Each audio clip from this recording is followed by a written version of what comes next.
Hey, motherfucker.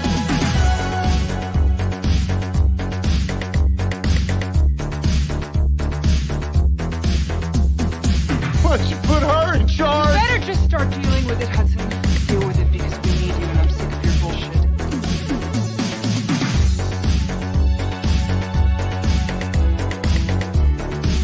But you're a dirty ace. Not patient. There go the goddamn brownies.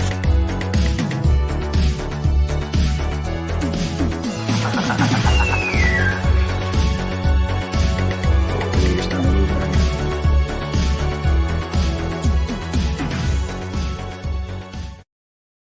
Hello, ladies and gentlemen. Welcome to a brand new issue of the Spinner Rack. I'm Nathan Kennedy, joined by Tyler Baker. The holidays are almost over. We're quickly approaching 2023. I don't understand the whole New Year, New Me thing. If that's your deal, It's a crock of shit. I'm sorry. I used to buy into that when I was younger, and I never would follow through with it because this time people want to start getting in shape. When I was working Target today, all like fitness and wellness, like protein bars and vitamins, are all out in the Christmas section. I'm like, yeah, because this is what people do. I'm getting me a Thigh Master and a gym membership, and I quit.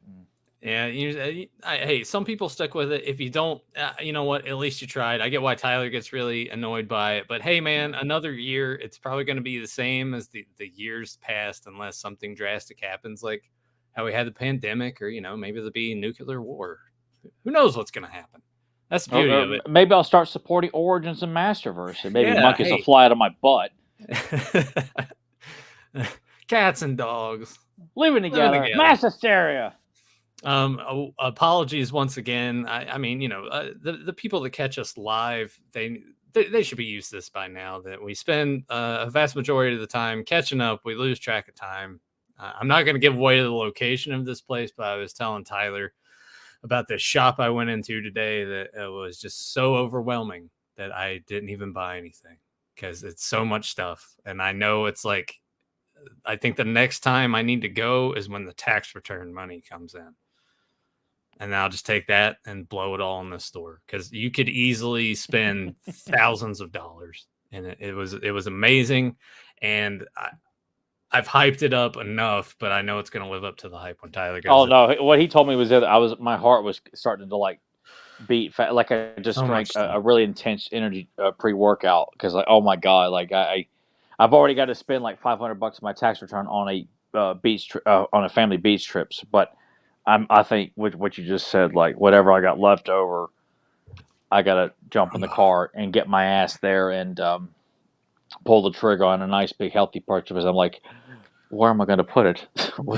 Yeah, because I'm like, I can't, I really got to buckle and just start boxing a lot of stuff up, because I'm sick of getting too much stuff. You're about at that point too, huh? Yeah, and honestly, like there's nothing else really He-Man related anymore, that's coming out, or any possibility that would make me feel like I gotta, make more room for that. Thundercats are in here now. I think I'm just gonna work in some more of my vintage stuff on the shelf space over here and clear out some stuff in there and make it look a little bit more nice. Yeah. Yeah. Classifieds still keep coming, and I made up my mind. This has nothing to do with our topic tonight, but I think I'm not gonna continue to buy Dungeons and Dragons after Bobby shows up, because I feel like those face sculpts they're just bad, and I'm like I'm not gonna keep buying something that I'm like does not look great on my shelf. That's fair, but at the same time too, there's not too many more of them left to kind of have a complete set. So I think I may keep going just to complete that and then tap out. What was I gonna? There was something I was telling somebody I think I'm about to tap out on. What the hell was it? I don't even remember anymore. Jesus. That's kind of... Huh. I just like completely drew a blank, but there was probably tap out after you finish buying all of them. Yeah. No, there was something I was going to tap out on. Oh, fuck. I was talking to Graham about it. The NECA Ninja Turtle stuff. I'm gonna tap out on that pretty soon. I'm done. I can't think of anything else. There was like some of the original Archie characters would be kind of cool, or I forgot what that Jaguar character. I forgot what his name was. Who was in the yeah. That would be kind of cool to have. Well, But and Ray Fillet looked kind of neat too. But I think when Rex 1 comes out, that might be it for me. And I'll be done because I finally I finished unboxing all that next. that's probably what did you. It was like I can't take this shit no more. Well, it's because the way that they box them in there, like I'm It's a glad journey to get it done. they secure them well enough, but it's just the little plastic bands, And that you got so many around the kneecaps, around the ankles, around the wrists, around the neck. Yeah, so you have to like pull it up and then like cut it, Flip it. Yeah, and it's like performing surgery. My thumb, like under my thumbnail, is so fucking sore today, just from the past 2 days of unboxing all of those, just get them on the shelf because it was so much stuff, but worth it. I need to move a couple other posters around, but so far it's done. And then once I get that NBA Jam machine moved into the other room, I think I'm going to take the rest of that corner and go ahead and display the 2012 Turtle stuff that I have, just so it's all encompassing Ninja Turtle room. Yeah. Because I took that first wave of the 2003 series that I had, because I still have those on card, and I went ahead and just hung those on the wall. So it's the Turtles, Splinter, Shredder, and a Foot Soldier. I'm like, well, these look cool for what they are. Well, the toys look good. It's just a shitty cartoon. Shitty voice acting. Some people would fight you tooth and nail on that, because a lot of people honestly prefer that one over 87, 2012. Well, I get it, because I know the tone of it, and I think it's probably what they grew up with, because when that came out, they were little kids. So maybe I can appreciate that, but I like, even though I thought the animation style looked phenomenal in the 2002 cartoon, I think a few episodes in, I'm like, the Casey Jones episodes what kind of did me, and I said, fuck this show. Even though he looked unbelievably badass, they were clearly taking nods from the comics. And then Derek, my brother, would continue to watch it. Just the stuff he would tell me, like, yeah, I don't. I remember he was massive into that. Oh yeah, and he actually gave or let my nephew have that turtle playset to play with, because he's not into collecting. I mean, other than like Silver Surfer comics and stuff like that, he just kind of has a few things on display. Yeah, turn into the parent, huh? Yeah, that's usually what happens when you have kids. It's either you don't have much out because of the kids, and then the wife kind of nagging you about it, or you're one of those dads that like you have just one room dedicated to it that no one and the garage is pretty much, he's got a nice garage with like various like vintage posters he had when he was a teen, like movie posters and like some comic book stuff. The Belly poster, theatrical poster for Belly. No, you don't have. He don't have that. He's got like Taxi Driver and Attack of the 50-Foot Woman and stuff like that. That's an odd choice. Well, I think, dude, I meant to tell you too. I didn't even going back to our conversation before the show. I didn't even look at them, but they had like an end cap, and it just had movie posters in it. And the first one was a folded Jaws 3 poster. Oh God! So I'm like, what else is behind here? Not even gonna look, because I don't have room to hang posters anymore. I actually bought a 20. It might just be 24 by 36, but I like the design of it. The movie Slapshot. One of these people I found on Facebook story, they were selling it. It came in the mail. I'm like, well, where the fuck am I going to put it? So as I was telling you, you said you're going to box up some stuff. I'm reaching a point where it's like I need to just stick with what I have already set on the shelf, like Marvel Legends. But even then, I'm very selective with what I get. You see in the floor there, I got the Ghost Rider where I unboxed it. I need to throw that shit away, but yeah, Marvel Legends, and then of course clearing the spot for the Silverhawks from Super 7. They'll go. I don't. They will work their way onto the shelf somehow. I don't know how I'm going to do it, but I want the Silverhawks on display with Thundercats and He-Man. Yeah.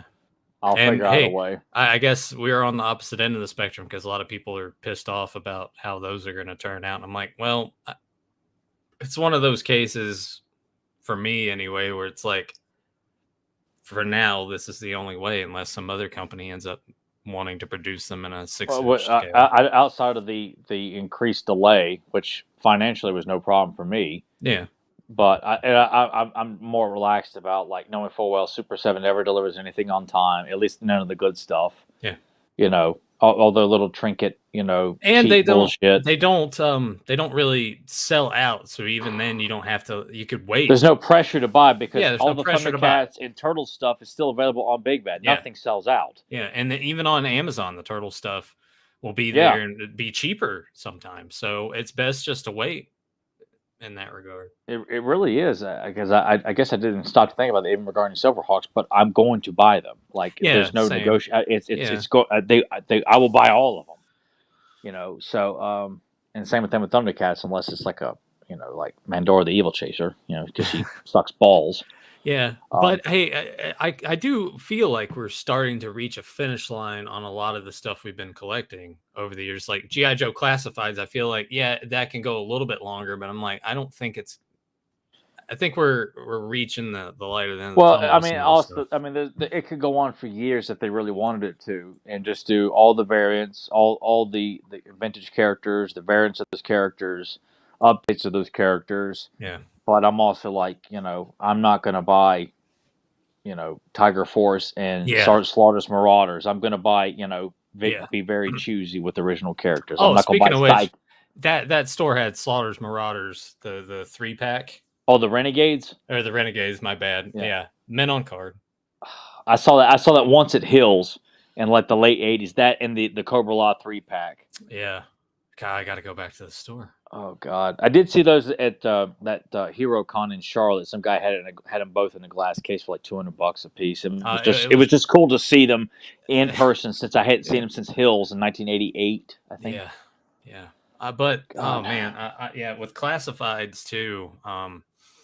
I think any more of the troopers I'm gonna pass on because I'm getting too many in the shelf space. I'm running out of shelf space. So I'm like, all right, they're gonna have to do something else with these. It's gonna have to be something like a Range Viper or a Saw Viper, like because ones that really means something to me. Where I'm like, okay, I would like to have 2 Range Vipers. Even that, I'm like, yeah, it's gonna have to be practical. I just can't, And fucking give me Chuckles already, please. I'm really surprised he was not announced because I felt like even though we're getting an original Outback and Falcon on pre-order, like CoverGirl looked really good, but I'm like I have no attachment to her CoverGirl and I really don't care about that character, but I got her anyway because she looked really good. But I'm like, where's Chuckles? Where's Tunnel Rat? Where's Mercer? Where's Quick Kick? Damn it! I want my Quick Kick soon enough. Yeah, the Renegades. I mean, there's so many classic characters, but I feel like some of their more recent reveals have been kind of underwhelming. They have not been. You maybe have like one badass one, yeah, but then like the last one had like Bazooka, Torpedo, Shipwreck. Like, oh God, I hate Shipwreck. I'm like they look fine, but I'm like, they're just not. Got to get them all. I don't know. Yeah. That might be. I mean, I like Bazooka and Torpedo look really good, but Shipwreck gets on my damn nerves. Yeah. Save my bones for Davy Jones. Shut the fuck up. So lots of rearranging in our future. It sounds like. Yeah. Maybe some boxing up. Some boxing up, as sad as it is to say. But you gotta reach a point. It's like you gotta make it look nice and not too cluttered. Yeah, clutter's not good, and I feel like I still got a lot of work to do here. The den needs a little bit of trimming up and boxing up some stuff. Like it's amazing, like how much it helped, but how much like it's not enough. Mm-hmm. There's still more boxing to do, and I really got to be more happier of not feeling like I got to be spending money to achieve happiness. It's like it's been so much fun in recent years of having a more financial stability where the bills are paid and all the priorities taken care of, and I still have lots of money to play around with and buy that playset I never had a chance to own, or that Men on Card figure, or that comic book I never thought in a million years I'd ever own. Mm-hmm. But at some point I'm like, I'm happy with what I got. Now, see, with comics, that is something I can add more to because you can display a few, but the rest you can keep in boxes. Yeah, so it's like that's a little bit easier. That I feel like to maintain. But it's getting to where like you look up any book, yeah, you can't. It's a hard find when it's not been fucking graded. Yeah, but see, some of them I'm reaching a point where I'm like, oh, it would be kind of cool to have a little wall that has graded comics on it. It would be, but they're even more expensive because they're graded. So it's like I would much rather buy a raw copy and not worry about it getting graded unless we run to a convention and it's like, hey, we're offering grading services here because Yeah. I'm like I don't feel comfortable sending off a Holy Grail comic in hopes that it arrives safely and is returned safely, and then is graded the way that I hope it would be. Mhm. You know, That's fair. I got this from Papa Hut 69. Whoa, why the dislike for Shipwreck? I didn't as a kid. As a kid, I really wanted Shipwreck, and I loved it when he would show up. But now I just feel like he just complains and bitches in every episode, and it's in a obnoxious way. I think about how he's portrayed in The Traitor, or how he's depicted in the Pyramid of Darkness. You know, where him and Snake Eyes are sneaking around and end up on like a dance as like two dancing girls in a show. It's just silly shit. And I just find him obnoxious now. That's fair. You know. And then what was the one figure you always got doubles of from Christmas, birthdays, etc.? Always got Shipwreck, LOL. I never got doubles, unfortunately. Like I never didn't got either. like, yeah, it was I will say, like, for birthdays, it would be like a turtle variant, you know, because I never went out seeking turtle variants except for Super Samurai Leo. If I got a Ninja Turtle variant, it was for a birthday or Christmas present. Like it's and with GI Joe, I was given GI Joes. I either said I would see it on TV like slice and dice. I want them. I'd get them for a birthday present or something like that. So. For the most part, people gave me pretty good action figures. Same. I think my parents probably did a pretty good job too of kind of directing like grandparents and stuff in the right direction. It's like, well, he doesn't have that, and that's like cheaper. Go ahead and get this vehicle. He'll like that. Yeah. Yeah, it wasn't. It would have been nice if someone thought like, hey, he likes G.I. Joe, get him another Toxo Viper, even though they don't know I have a Toxo. We're like, hey, an army. I never had the luxury of having an army builder of like more than one. I didn't either because my parents were always like, we already have one. Why do we need to get you another one of the same thing? But you don't. It's like with the foot soldiers and turtles. I'm like, but you only had more of these. Yeah, I only had one too. So. Well, plus that opportunity, like there's Leatherhead, there's Usagi. True. And you thinking like I'm going to get a foot soldier and passive getting Leatherhead or Usagi, like. It was, dissecting what it was like to be a kid in the late 80s and 90s and knowing what you had, what to choose from, how important it was. You're one shot at the video store for the weekend. You're one shot at Hills or a Kmart or a Walmart. This is it. Until next week, man, Don't fuck it up. Yeah, which kind of connects to what we're talking about tonight to a certain degree also. That is true. Of like $5 or you get, I think it was like a $5 allowance at one point in, one Walmart was in Christiansburg when it was not the Supercenter, but the original Walmart, and they were putting out these Marvel VHS tapes of like one episode per tape, and Pryde of the X-Men was one of that I purchased, and I would put it on layaway, and all my $5 would be to put it down, and to walk out of that Walmart on a Saturday night with nothing in my hands but no money, and knowing I got to wait till next Saturday for another $5 to get my Pryde of the X-Men tape out, Revenge of the Green Goblin, the X-Men Adventure. Dr. Doom, Master of the World. That's how I had to go about getting those tapes. But hey, in the 90s. That's good. As a kid, you're already realizing how the world works and how shitty. Yeah, it is. Yeah. And it was shitty to walk out of Walmart on a Saturday night. Fuck, I got to go home with nothing. Yep. But when I would go home the following weekend on a Saturday night, I go get my mom and dad's because they had a VCR TV combo and watch all my Marvel tapes on that TV in their bedroom. I was like, life doesn't get any better than this. Yeah, in a roundabout way, it's almost kind of like that is sort of when life peaks, right? It's all downhill from there. But I treasure those moments. Like it's not like I took it for granted. It was exciting. Those tapes. We didn't. But now you look back on them so fondly of just like, man, will life ever reach like that kind of feeling like it did in that moment when you saved up and bought that tape and you're sitting there enjoying it. I don't. It's even though like buying a play set that you never had as a kid, like it's a big deal, but it would not compare to had I gotten it as a child. Getting a complete Technodrome play set is a big pinnacle for me.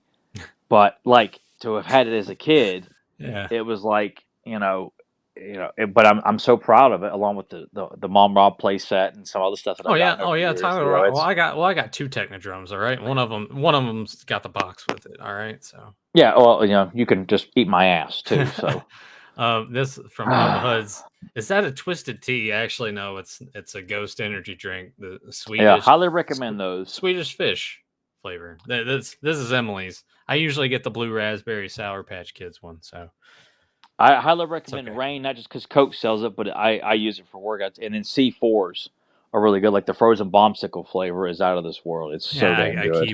I keep putting off the bombsicle C4. I Oh, keep seeing God. it. Man. Yeah, I drink one every day. I didn't like the Rains as much. So I've been sticking with the Ghosts mostly. Like I said, the Sour Patch Kids one. So yeah, the lemon lime is a really good one too. Mm. But I'm a lemon lime guy. I mean, I don't mind it, but that's not like a go-to. Like occasionally, like with a Gatorade, I'm like, oh yeah, I want that regular That ass classic flavor. lemon lime, yeah. Yeah. Just give me the regular shit. Yeah, God, I gotta take it. I mean, just talking about that, I'm like, all right, I gotta take Tyler to this shop at some point in the future. But we both need to make sure that we're going down. Yeah, with at money. least a minimum of like $200 to $300. Like Yeah. this is not a go and get a $20 purchase. This is a high dollar shit. This is wheeling and dealing, man. This is which I'm. Even though I didn't speak to them this time around, when we go down, I will try to haggle. I'll be like, is this the best you can do on this? Because, I mean, some shit had stickers on it and other stuff didn't. So if I see it, well, yeah, but if I see a bunch of stuff that doesn't have stickers on it, that gives me the opportunity to be like, hey, it's like a flea market. How much for this? Oh, well, can you do this? And to see if we can. Well, see, if I see the price, I'm like, okay, they want $70. Would you take $55 for that? Yeah. I mean, it works both ways. I want to be able to, pinpoint a ballpark. Okay, let me undercut 15. If they said I'll do 60, okay, I'll take 60. I'll do 60. Yeah. Yeah. Oh man, I might have to take more than 300. Well, I mean, with the comics, the vintage toys, VHS tapes, like all kinds of shit. It was everything I've ever wanted in a store. It feels like The Sound of Music would just start playing, man, spinning around in circles. Fuck that movie. Well, I'm just saying the idea, like spinning around in circles, but it's more, you know what I'm talking about. Yeah, I know what you're talking about. I hate musicals too. Well, it would be like Randall and Clerks when he goes to the big box store. Yeah. And drops down on his knees and. No, yeah, like, it was more like that than The Sound of Music. Well, it's just the first thing that comes to mind, like spinning around, like this is the greatest place on earth. It felt like it. For the little bit of time I was in there and got overwhelmed and just had to leave. And they were closing soon anyway. So I'm like, all right. And I had to get back in time so we could do this. Yeah. And I don't like, this might sound kind of weird. I kind of don't like being on the interstate and driving at night. I don't mind like driving around like back roads and, like regular road. But if I'm on the interstate at night, I don't know. I just. See, back roads at night, I'm like, you don't know if you can have phone signal or true. Crazy shit like the interstate doesn't bother me. Then you think about Wrong Turn, Deliverance, anything to do with squeal like a pig. And I need to watch Wrong Turn again because that movie's. It's been years since I've watched it. Remember to go and see that in theaters? I thought it may still hold up. I thought it was a great fucking horror movie. I know we enjoyed the hell out of it. I can't remember if we went to go back and see it again after the opening day. We didn't. No, because I'm sure. Because I can't remember if I think I bought it. I'm pretty sure I did. But I bought it on DVD. Yeah, but I guess I just never. It was good, but I just never took my time to sit down and revisit it because I remember so much of it. But you remember the best kill in the movie though, right? With the tree. I remember something. What the she gets the axe to the face in the tree. Okay, no, I don't remember that. Oh, no. Or maybe I misremembered it. The chat will. No, I remember the end too, where the cops show up and the Sawtooth. I think it was his name, or the one of the hillbillies that was left, comes out and screams at him and kills the cop, which was kind of like a nice little zing at the end. I remember because it's all in dark. It's like at night, and he flashes the flashlight on him on the hillbilly with the jagged fucked up teeth. Yeah, I mean every time I drive through West Virginia, that's what I think about that movie. Yeah, or just going in the woods too. Despite what people think, most of the way that everyone else perceives people of the South, most of that is true. Don't let anyone tell you any different. Yeah, even though there's a lot of like good normal people, Yeah. it's a wide variety down here too. But you have a lot of those cliches and stereotypes that Yeah. like make people think they go into West Virginia or Virginia. You're going to see a lot of the Master Universe. universe. Yeah, it's a I lot. live in Virginia. It'd be like the kid in the Christmas Story that's standing there in line that's trying to talk to you and is just like I like staring Santa at you. Claus. Yeah, I like him in the vine. Stereotypes are true. Yeah, and I felt I could sympathize with Ralphie in that part. He was like, "Leave me alone. I don't want to talk to you." Yeah. Well, we'll go ahead and transition because some people, I don't want to keep people waiting too long. Prior to the X-Men, this pilot, which I'm kind of surprised. I think I'm pretty sure we said this before because, hey, this is a retread of when Tyler and I did a Capes and Commentaries on it 4 years ago. That none of you guys ever watched. Yeah, it's got like 50 views. We'll probably surpass that after we're done even doing this. But I don't know how much has changed between doing that then and doing it now, other than like the technology no. here Back is then better. we were. I should have been more forthcoming. And said, "No, Joe, shut the fuck up. We're going to do all this stuff on the same channel, so people who watch Fans of Power can see all this other stuff we're doing." And Joe was like, "No. I don't want." And that's where like I guess Joe thought he had authority, and I don't know. So he's the reason. I'm going to blame him for why it failed. Are we talking about areas where people's family trees look like telephone poles? Yep. Pretty much. Yep. Yeah. Lots of inbred motherfuckers. Yeah. Yep. And it is what it is. But I'm just telling you, with both of us having lived here all of our lives, we've seen so much of that the stereotypes that you see and the way that people make fun of Southern accents and how they think. I was like, it's mostly true. It's not completely true, but it's mostly true. Yeah.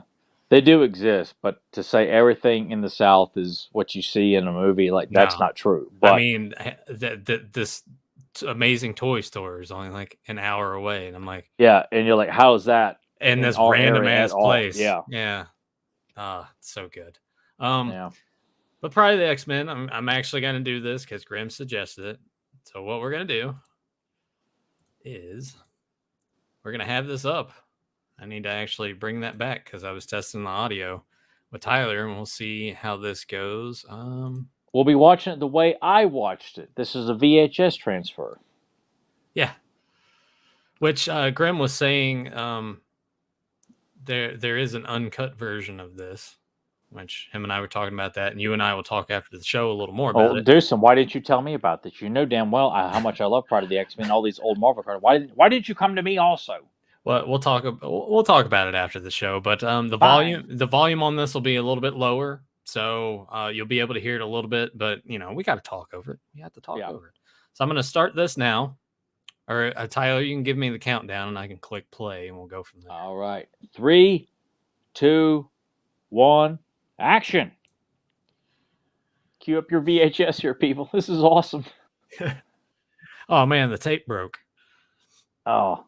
I love the crackling noise of a VHS, and we get the which I've looked up the Spider-Man video game commercial so many times on its own, just to watch for nostalgia, because all the Marvel VHS tapes that came out in the early 90s all had the same commercial on it. Yeah.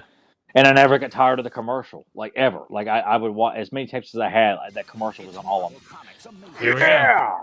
I was like, what can we get a cartoon that looks like that? Yeah, it's just a shame it was LJN stuff. Oh, yeah, I know. Because these games are trash. But so many great clips, that coincide. Yeah, they do a good job of making it look playable and cool. Yeah.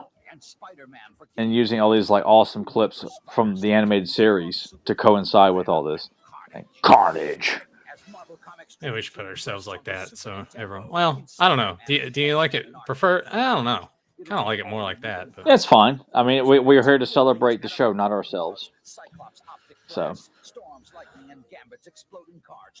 Oh God, just looking at that, like it reminds me very much of the Wolverine game. Yeah. I did play Spider-Man and the X-Men on Super Nintendo and found it to be pretty fucking hard. I love that Venom. That Venom was me and my buddy Matt Hilton would just like pop every time we see Venom pop through that screen. Now this right here is weird. This is It's on like- a lot of the tapes as well. It's like, hey, make sure you go vote, and I'm like, well, I'm 6 years old. What do I know about? Yes, exactly. Any of the issues? And as a kid too, like he's not really being specific. So I was like, "What the fuck is he talking about?" Yeah. And I'm like, "I'm not interested in voting anyway." As a kid, and I didn't like having my heroes tell me like, "Hey, you need to do this because I say so." Like, no, now you're being Tell him lame. Spider-Man sent you. Yeah, I'll go to King Video or Beyond Video. Hey, Spider-Man sent me to vote. You know, yeah. Oh, reproducing a performance in public in a whole part is prohibited by law. Oops. Yeah, this is like cutting off the tag of the mattress. Yep. And chat, let me know too if like because I don't want to make the audio too loud to where it's like we're trying to fight for space. No place to run. This got stuck in my head last night. I get. I like working out this song. Man. Yeah. Oh my god. We have this I here get from so Daniel pumped. Carhoonan. Joe was 30 when he was watching this video, so he could vote. Well, Yeah. very, very true. But he's probably too cheap to buy the tape, so Yeah. he wouldn't have gotten the message from Spidey. Let's go ahead and get this Great out shots. of the, let's get this out of get Stan Lee doing the narration here. He did that in a lot of the A lot of tapes. them, which was nice. Apparently some people don't like that. I'm like, why? Well, he didn't. He only did it in some of them, not all of them. But you know, I think the Incredible Hulk origin of the Incredible Hulk tape that I had. I think that's in that. I think. I forgot what other episodes is involved in. They do a good job in this too of just establishing talking about all these characters to establish who they are, and that's kind of what you want in a It's pilot. a checklist episode. Yeah. I mean, it's establishing what the show's going to be about, much like how Diamond Ray Disappearance is. Yeah, and some people would because I was reading more about this that it kind of had mixed reviews with people that they I don't thought get that the plot was a little thin, and I'm like, well, you kind of have to sacrifice that a little bit so you can introduce casual people that would be like, what is this X-Men cartoon? You have to establish people for everyone. And you know, when you have to introduce all these heroes and villains and get them in a fight, yeah, I don't expect it to be the most integral plot, or not integral plot, excuse me, just the most in-depth plot, in a 22-minute cartoon. I thought Magneto sounded like Shredder when he's speaking. I'm like, it sounds like Shredder. Yeah, but I liked his voice though. I mean, I did too, but I had to look and just be like, did James Avery do the voice for Magneto in this? I love the shadow work on Magneto here. Well, the animation in this is really well. I really like the animation in this. That's badass too. Just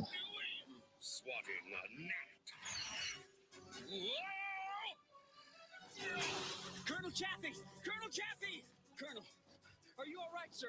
With that murderous mutant on the loose, son, none of us are gonna be all right. and I beautiful shot. I obviously a lot of people who played the X-Men arcade games see a lot of similarities with this and that. And I asked Larry Houston when I interviewed him about working on X-Men. He said that the company that put it together, it's right here, Konami, there was no connection. He had nothing to do with it. It was just they wanted an X-Men game, and they used the look of this pilot to just draw a lot of the inspiration for the characters. Even like Mystique and Wendigo do not show up in this. They're in the game along with a few other things. But, I was just always led to believe like that game was connected to this show, and it really wasn't. It was, but it wasn't. Thoughts on Kitty Pryde? Do you like Kitty Pryde? Not this version, because it's the voice of Phil and Will, and she's written very irritating. I agree with that. I'm with you. Even as a kid, I didn't like her. She just whines a lot. Yeah, but I get why she. I get it too. Yeah. But she's the weakest link, if I had to say one. Oh, of course, absolutely. And how fast-paced the story of like who Professor Charles Xavier is, and here are the X-Men, and we are mutants, and it's just like I get it. But as a kid, I'm like, this is great. More, give me more. When I was watching this too, because I didn't double check on any of the voice actors, I'm like, yeah, that does sound like Phil and Lil from Yeah. Rugrats. Which I can't place who the voice actress is. I mean, she's done so many voices in a lot of cartoons, but Phil and Lil always come to mind when I hear her voice. We get Duke himself, Michael Bell, playing the voice of Cyclops here, which I thought he did a pretty good job. And I this is the best costume for me. Like a lot of people like. I like this one a lot. The Jim Lee look is my favorite, but this one would be probably my number 2. Yeah. His code name is Colossus. And there's Colossus no is other look awesome for- in this. Yeah, there's no other look for Colossus. To me, I don't like any other look for Colossus other than the red and yellow. He's good. Badass. Grim says, by the way, a RoboCop animated series episode got sacrificed to make this. I did not know that, even though I do like the RoboCop animated series, though. I've come around on Dazzler quite a bit. I used to Nathan's developing an affinity for her. With Dazzler, I honestly really, really like that disco outfit, the white jumpsuit. And of course, here we go. Here's the biggest problem that people have with this. We won't hear him speak just yet, but it's the Australian accent that Wolverine has in this that people are like, I hate it solely because of this. Which, I know Crocodile Dundee came out, and I think, I forgot what year it was, and they say that's the reason why he had an Australian accent in the and Firestar's War. But what's that? Well, that and Mad Max. They were Mad Max. The Australian stuff was very popular in this time. But this is like, okay, this is well after the fact. So it's almost like, I guess they felt like they wanted to have continuity. Yeah. Because, I couldn't see why there was a need to have him speak Australian. Of course, as a kid, I had to rely on Matt Hilton to tell me that, no, he's Canadian, not Australian. Like, what? Really? Like, what does that mean? And then Sobek says he had an Australian accent in his appearance on Spider-Man and His Amazing Friends a few years earlier as well. Crocodile Dundee released in '86. So yeah, it's kind of. I've often kind of felt like, because the Firestar was one episode. I thought it came out in '85. So it never made much sense to me when Crocodile Dundee, they say Wolverine's voice was inspired by that, but the movie came out in '86. I even asked Larry Houston about that, and he said it was inspired by that. So I'm not sure. I mean, yeah, that I don't mind it, but I think that is the voice acting wise between the characters. This is the biggest indiscrepancy. Like everyone else sounds like how you think that they would, and Wolverine. Yeah. Well, it's like poetry. So at the run, since Hugh Jackman is Australian. Yeah. You know, it was destiny. They were planning ahead, so they don't have to do anything right now. Yeah. So if Hugh Jackman actually played Wolverine the way he really talks, this is how it would sound. All right, here we go. And I always associate these villains being together because of this cartoon, because outside of trading cards and action figures, I really didn't, I didn't know who the Hellfire Club was and White Queen's connection to them. And, that Juggernaut doesn't really team up with Magneto. It was like taking all the big heavy hitter villains and putting them together. And it looks so damn good. And I would much rather see that as opposed to like Black Tom and Juggernaut, or Juggernaut working on his own kind of thing.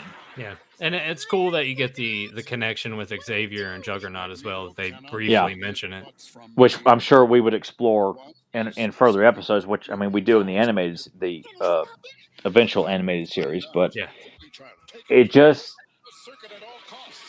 as an adult, I love like Professor X puts the most important item in the X-Men in the hands of someone who just showed up. I know why it's done, but I'm like, there's a plot problem. And we have this here from How's Your Father? Anyone here play the 90s arcade? Why was Dazzler included as a playable character? You have this to thank for that. Yeah. And yes, me and Nathan both played the shit out of this game. Yes. And we'll talk about that after we're done here with the watch long, because I wanted to include a little bit of arcade discussion as well. Normal humans hate you for being what you are. Why not join me? And once we've talked about this before, even though Magneto is the bad guy, I feel like he's totally justified in the way that he feels with how he was treated before and how mutants are looked at now makes total sense. And I would have liked to have seen like would they have explored Magneto's like origin of like not him discovering his powers, but like him originating why he hates humans so much and why he's like establishing his stand against humans and supporting the mutant race, which would make you feel like you understood that a little bit better. And I like the idea of like pairing Blob and Pyro, and this is the reason why I love Pyro so much is because of this pilot. I love Pyro; he's one of my favorite villains. I need to probably get a Pyro figure. Damn right you do. Yeah, and I'm probably gonna get that Dazzler because she's on sale right now. Yeah, she's pretty cheap, but I want that other head sculpt. Oh yeah, the one in the 3-pack. Yeah, that's the best head sculpt for Dazzler. And here too, I can't remember. I mean, Pyro's given an Australian accent here, and he's given an Australian accent in the animated series. And I can't remember if Pyro, like the actual comic book character, is Australian or not, or if it's something they just decided to do. Because I'm not going to claim I know everything about X-Men comics, because I certainly do not. The chat will let us know. I love Nightcrawler a lot too. Nightcrawler's one of my favorites. He's my top 3 X-Men. Pyro got what they came for. Whatever it was, it poses a threat to the whole. Honestly, I feel like this is my favorite team. I like it a lot too. I would like to see Banshee in this group, but I'm all about Storm, Colossus, Cyclops, Wolverine, and Nightcrawler. Yeah. And God, I still love that giant size lineup too with Sunfire and Thunderbird. Yes. Such a waste. Which is what Sobek says here. Giant size. Yeah, I love that team so much. There's Lockheed. And Pyro is Australian in the comics. Okay, I couldn't remember if he was or not, or if it was ever established early on, because he doesn't show up till Days of Future Past. But I love Frank Welker's voice of Toad. And you like Toad a lot. Oh, I do love Toad. You've always championed for Toad. Even back in the day, like the you were with the Toy Biz Marvel Legends when Toad was there. You're like, you got to buy this, dude. And I'm like, oh, okay, yeah, sure. So I bought Toad because of you. And because of this cartoon, also, I like Toad, like a lackey, like an extremely loyal lackey. He's kind of like Magneto's Beast Man. Yeah. Kitty. No, get away from me! Kitty, it's okay. What a bitch. You're safe now. Then it's all been I'll ask you this: with Kitty Pryde being kind of cringy and just kind of annoying, but she's there to set up of being the new mutant.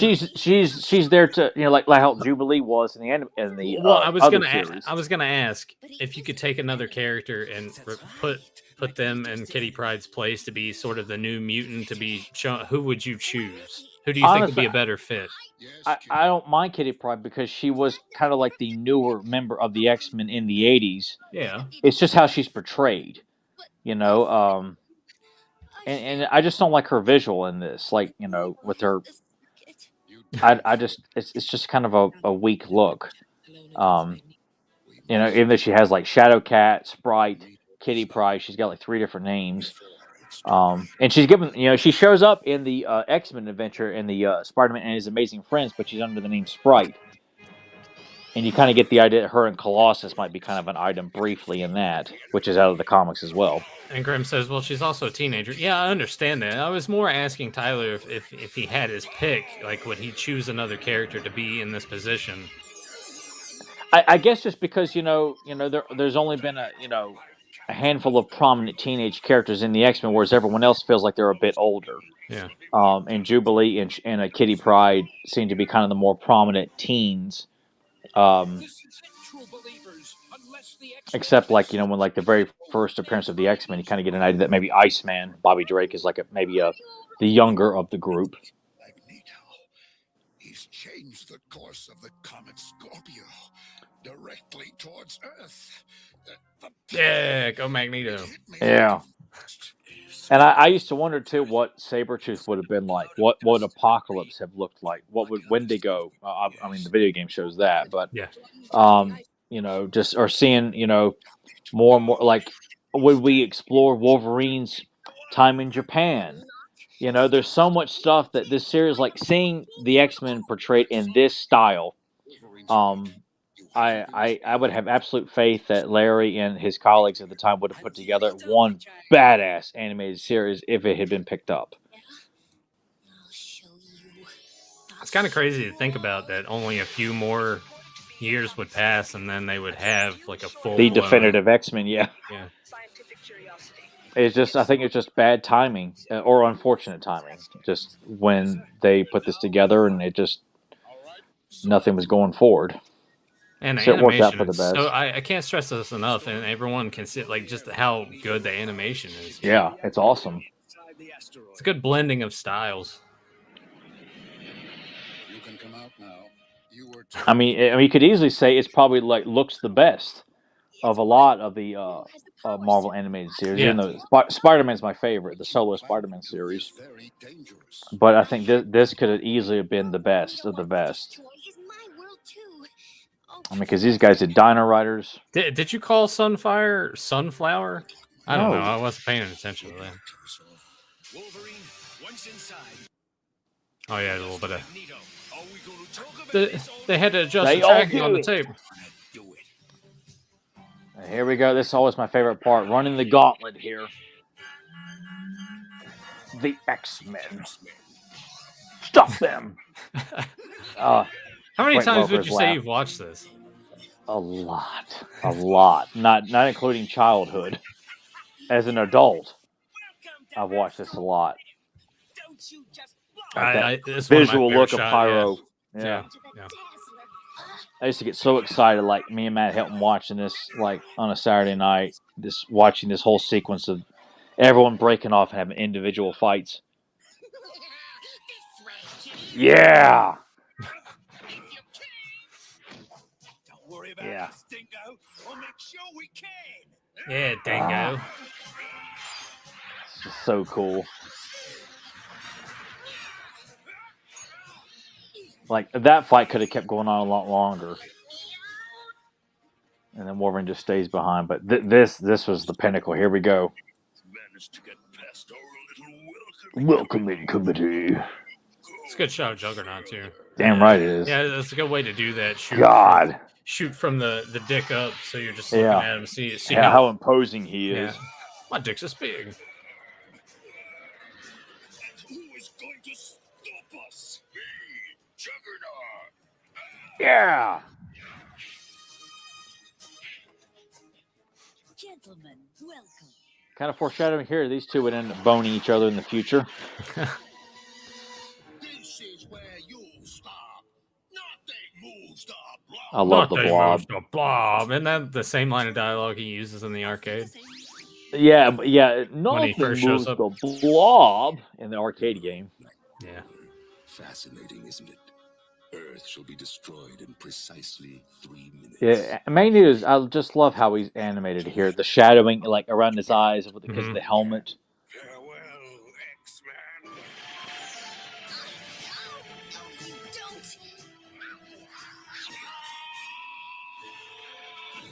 The circuit. You made me break the circuit. And I like too how they went with the angle of having Nightcrawler here hop up to kind of be the one that's sort of saving the day, like saving the day, making the ultimate sacrifice here, like.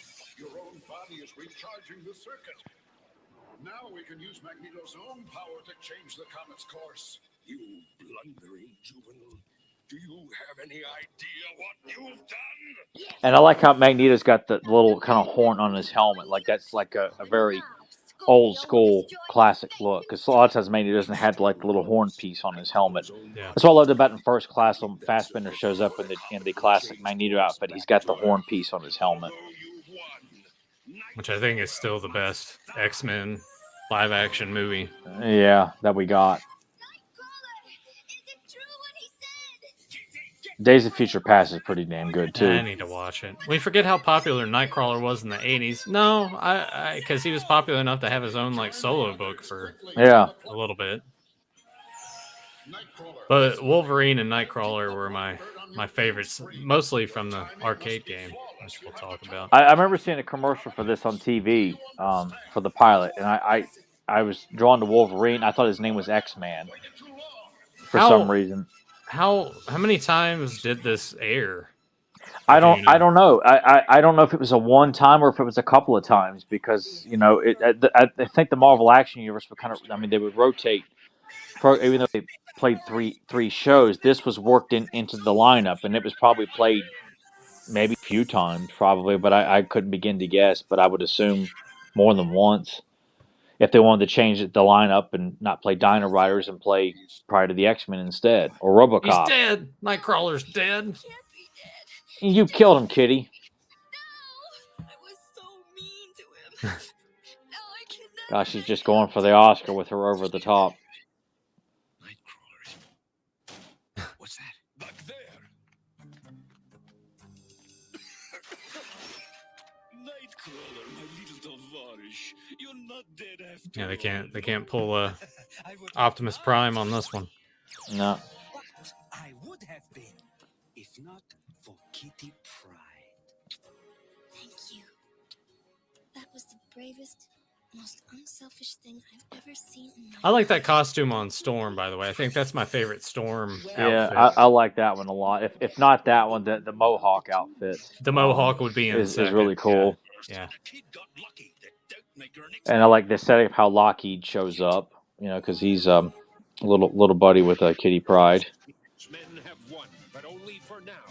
Magneto is still out there, waiting, planning. God, yeah. Every time watching, it's like, God, why didn't we get more? Whatever the peril, It's just heartbreaking. be there.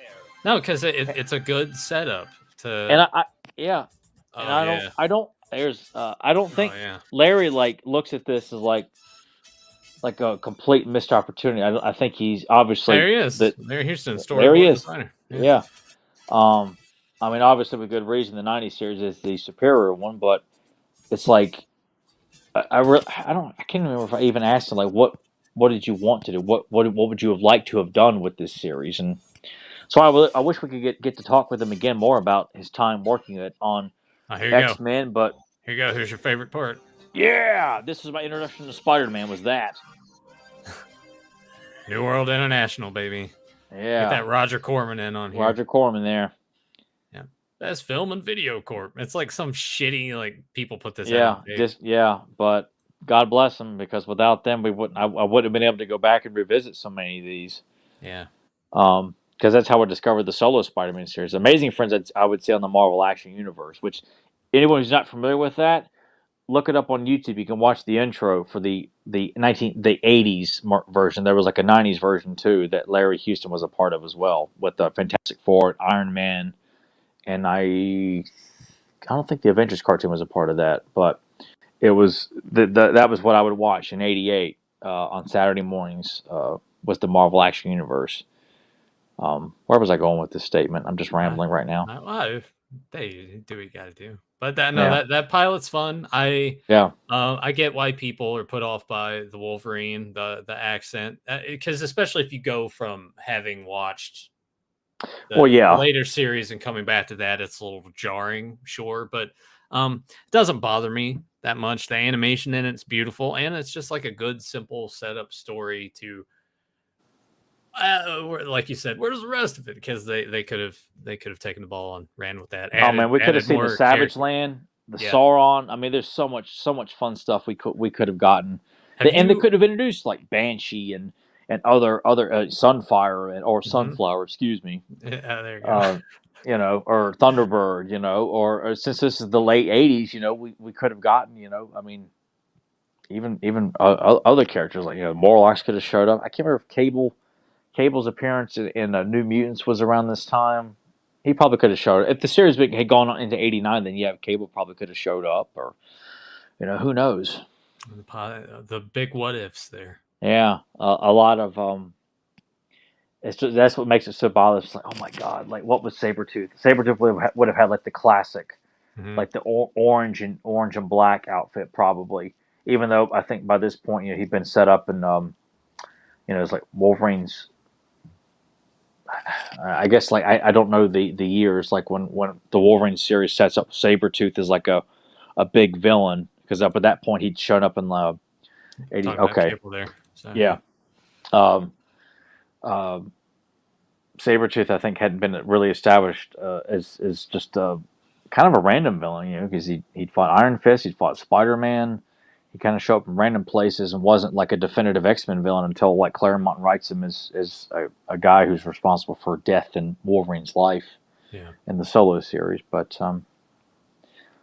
which if you guys want to seek out more about the X-Men during this time, and obviously not a sponsor because we don't have any around here, sign up for the Marvel Unlimited app, and because all that stuff's there to read all those comics, and it's a blast to read through. We have this comment from Sobek. Oh snap, do Dino Riders, please. I've been pushing to do Dino Riders because me and Nathan did it on Beyond Retro a while back, but I wanted to do it with the four of us because I wanted to get Joe and Rebecca's take, and if you guys want us to do Dino Riders, then it's more reason to say, all right, yes, I need support here, people, because I want to do Dino Riders. I want to do more of these shows. You people show up and show support. We might even try to just say fuck it and be like, you know what, this Sunday we're doing Dino Riders. We'll see.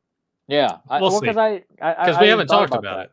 We haven't talked about it, and Joe and Rebecca said they would be game to do it. So, and we have to do the VHS, the Dino Riders Adventure, like the first episode, the VHS with the commercials and the alternate intro, which is I like it better than the standard syndicated intro. It's kind of flat. We have this from Grimm that they did consider the Mohawk look for Storm for Pryde of the X-Men. God, that would have been badass. Yeah. JSP says, I know Wolverine was a hard ass in the comic, but was he really this much of an ass wipe like he is in this special? Yeah, I think so. He's always had the attitude. Yeah, he's but shit, sorry. That's why I need wireless. No, but what's sounds funny like is shit, that, man.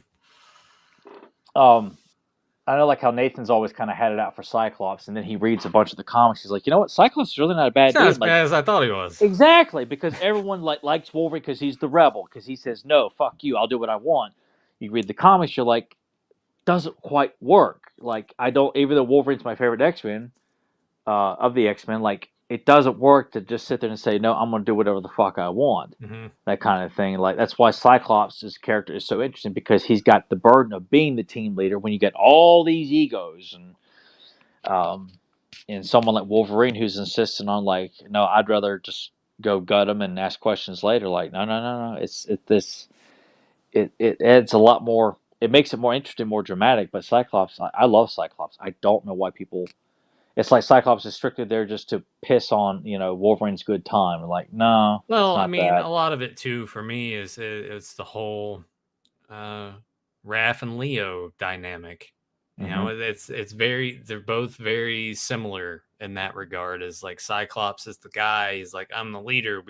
This is how we have to do it. And there's always that Wolverine or that Raphael that's got to always throw a wrench in the plan or mess it up just enough to throw everything off. Like, they're a great asset to the team, but when it comes to the planner trying to make them work as a team, you got to keep it in check. You cannot, pull the trigger and then, that cliche of ask questions later, which is but that's what makes for good drama when you've got Wolverine and Cyclops butting heads like that. Yeah. Let me get this saved because Graham actually just sent me this, which is very awesome of him to do. We should just make him like an honorary part of like all these, because I know he's got always a shitload of secret files on all this stuff. I could just have him always here in the studio and just bring him in to be like, oh, what do you think of this? And he'd be like, oh, it's a caveman, and then just take him back out of the studio. It's a piece of shit. And just let him hang out with us every time. He sent this. Oh God, I've never seen that before too. Yeah. So God, Storm looks absolutely stunning there. I mean, both styles. I love the Mohawk look. God, so much so I'm like, man, I should get a Marvel Legend of the Mohawk. Yeah. I mean, because it's such a great look. Like, it's cool that they did do that in the X-Men Apocalypse, even though the movie's a forgettable piece of shit. But it was cool to see the Mohawk look of Storm. Yeah. I don't think Halle Berry would have, even though her Storm was not good. And when you see that Halle Berry can actually do good stuff, I guess like in John Wick 3.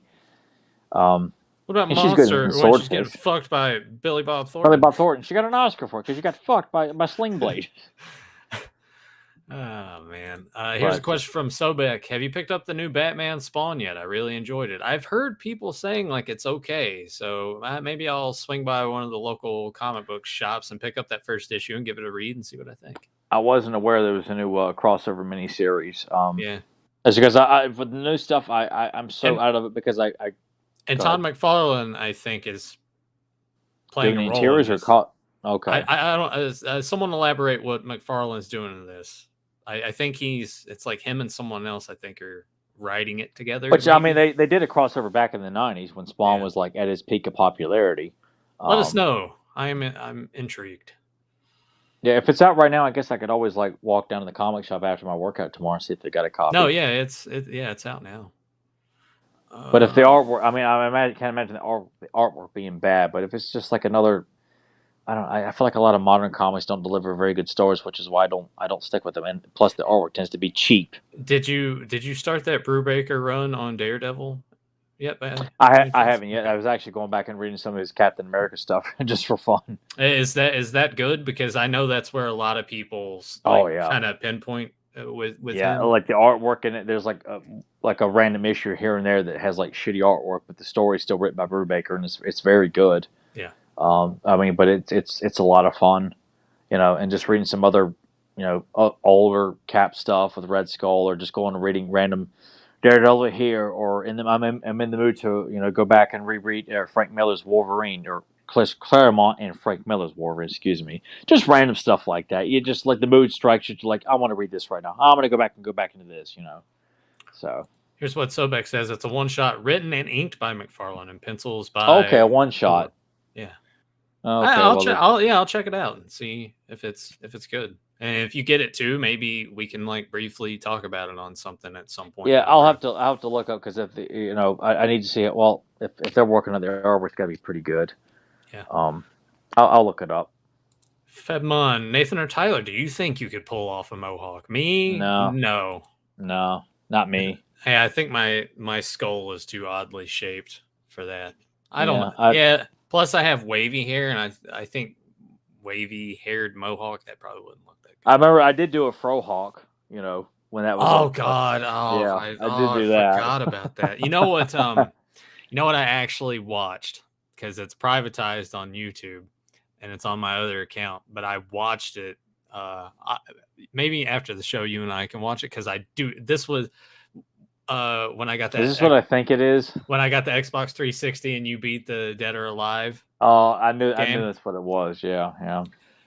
You'll have to listen to my voice on that. Do not sound like that at all. I'm like, who is that guy? And you were like smaller, and you had like your shitty Hollister jeans that you paid like with the holes in them. Yeah. You paid like $120 for, and you had all the piercings in your ear and everything. Yeah. You're like, oh.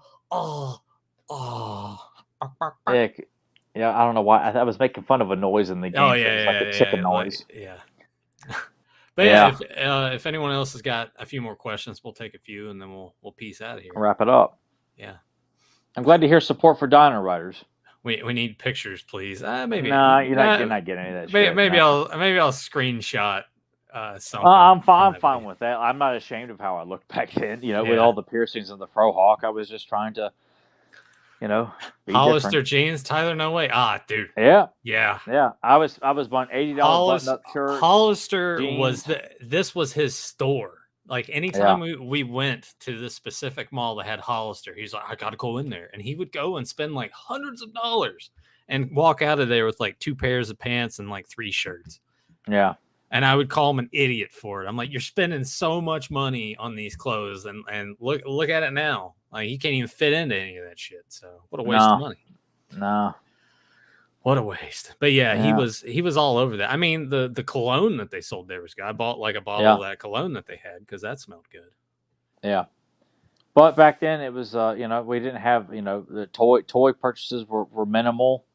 No. Toy purchases were not. I'm talking about in terms of options. Because it wasn't like, it wasn't like we had a whole lot at our. But not only that, but you also got to think too, like the Toy Biz Marvel Legends were only like $8 a piece. $8. $6. So, yeah. So it was easy to save more money to put towards other Yeah. things because toys didn't cost out the ass like they do Yeah, now. yeah. Back then it was, but we weren't collecting it. So Marvel Legends, if He-Man was still going at the time, Turtles, Yeah. comic books, buying DVDs at the time. It was mostly DVDs. Yeah, but at the time, I was still living at home, so you didn't have to worry about paying a whole lot of bills and stuff. So Yep. buying, all of your work paychecks. went We're towards, going to clothes, toys, shitty comics. clothes. Yeah, pre-workout. Simpler days. Favorite dinos on Dino Riders? Diplodocus was badass. I especially because it came with Questar.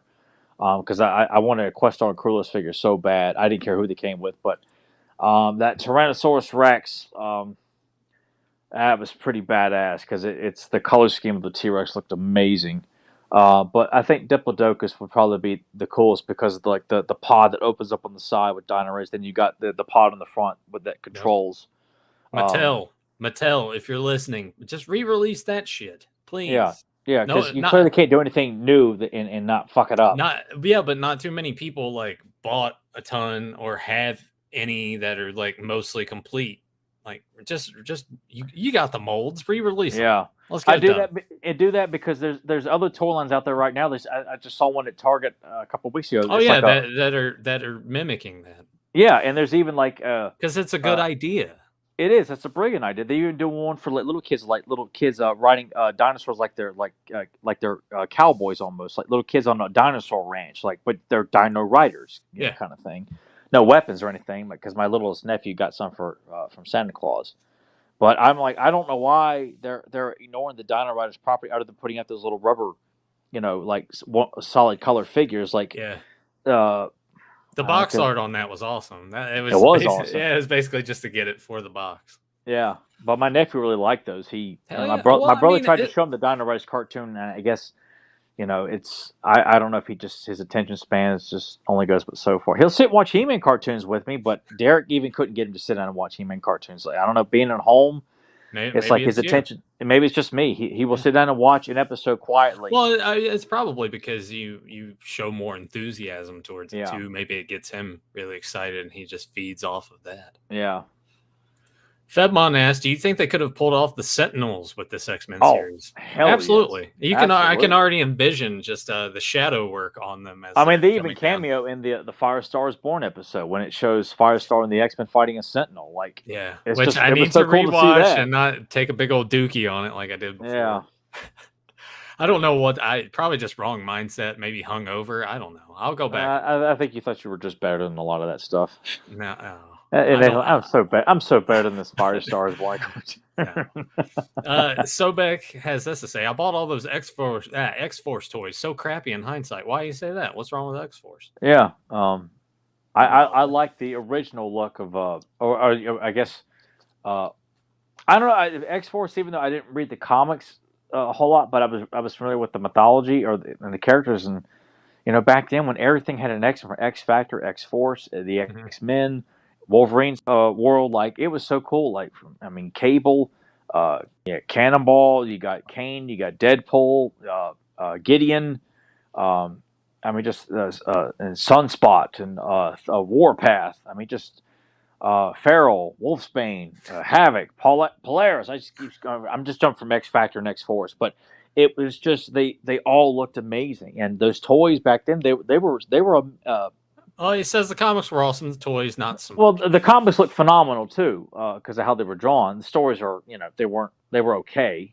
What little I've read, but the artwork was beautiful. But the toys, they were all done by Toy Biz. I thought the quality was there. You look back. Some of them look a little off a little bit. I think of the Thunderbird figure looks a little off, a little bit. And Warpath doesn't look as good. I like the Native American characters a lot, but but I think of Sabretooth, Wolverine, Apocalypse, the second Apocalypse. Not the first. The first one's okay because it's based on the initial first design, but the second Apocalypse with the arm attachments, where he's a bit bulkier. Oh God, I had so much fun with playtime with that particular Apocalypse. Mr. Sinister looked fine. Mr. Sinister, I definitely had from that. Yeah, the second Magneto with the switch in the back where you flick and have this little flash in his chest, like he's generating power. Yeah, I didn't have that one. I had the first Magneto. I had the first one, Magneto, too, but I think my brother picked him up as like a trade from somebody, I think. But the team colors like Forge and Banshee and Wolverine, and like the team colors like the yellow and blue outfits look really cool. I don't I like Forge in that costume, but when I see like Wolverine, but that's his definitive outfit. The Forge is always in that's that what outfit. I'm saying. Yeah. So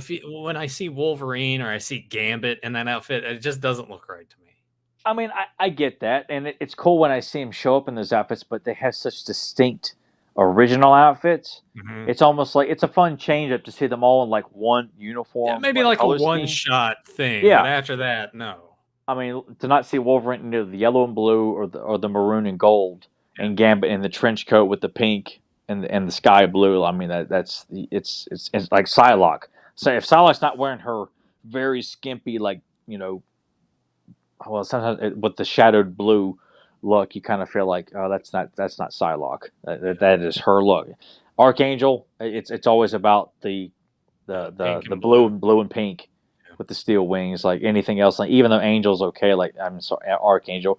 I know, like in later years, like they gave like Archangel, like kind of like the more uniform look. I think when Grant Morrison, I can't remember if he was working on X-Men, like not his like the new X-Men run, but I think when he was working on the Uncanny X-Men, like they gave like Archangel, like it was like a black outfit. I think he had like short blonde hair and like a blonde like stripe. It just looked cool, like like that was his look for a brief time. I always thought that was such a badass look.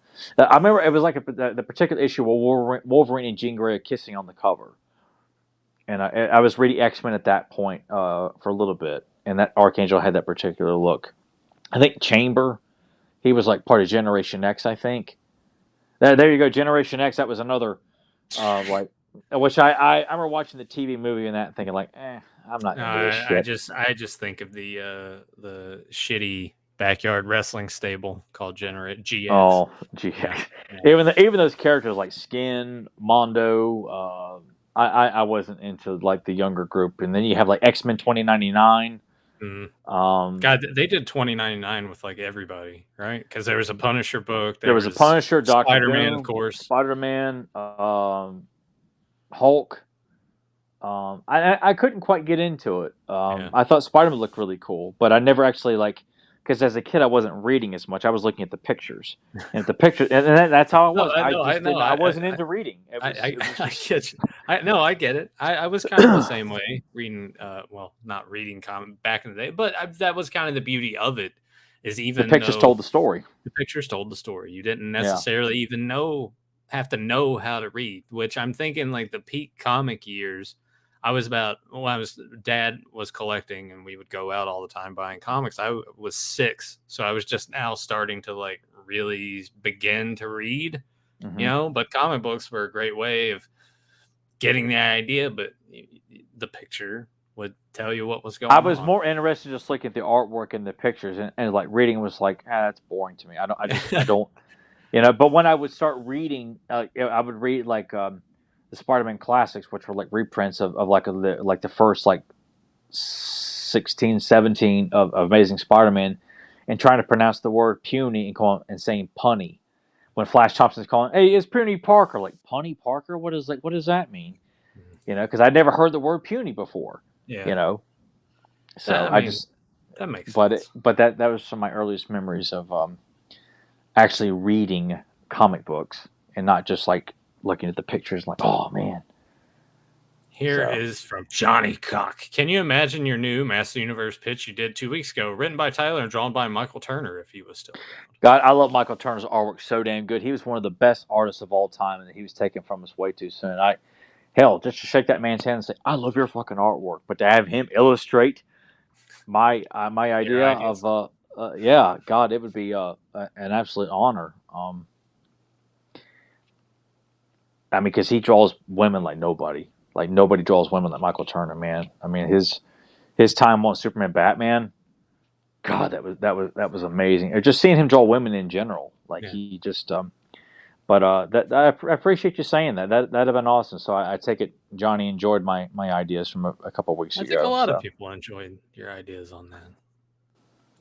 MC DJ, maybe some West Coast Avengers or the New Warriors. Well, Nathan be all about the New Warriors. I there. like me some New Warriors. I need to actually jump back in and start reading more of that. I kind of got sidetracked with the Daredevil stuff there for a bit, so I need to swing back into that. I don't know. I kind of That's the fun. You could just jump from one to the another. other. And I'm like, what Marvel Legends of these characters exist? How many different costumes are out there? Oh, that's here. All right. I love doing that to Nathan too. Like, hey, try reading this, and he's like, yeah, I've already bought the 2 Legends for that after reading like the first 2 issues, and it was like, damn you, Tyler, you taught me to buy. Like, I do it. A lot of times it's fun just to see how quickly he will buy a Marvel Legend based on something I recommend. I just got to stop telling you that I bought something. No, but I'm like, that's what I'm doing it for. I'm seeing how much, because I do it because I know it'll have an impact on him, and he'll get into this, and okay, what can I buy from this? Ooh, there's like 3. Oh, I'll buy that one and that one and that one. Like, yeah, and he'll send me a screenshot of his eBay purchases. Like, I knew it. Yep. It's like those hand ninjas out the ass had to just Papa Huds. Your thoughts on Wolverine and the X-Men cartoon? I remember you said it was pretty. I loved it when it first came out, but I went back and revisited it.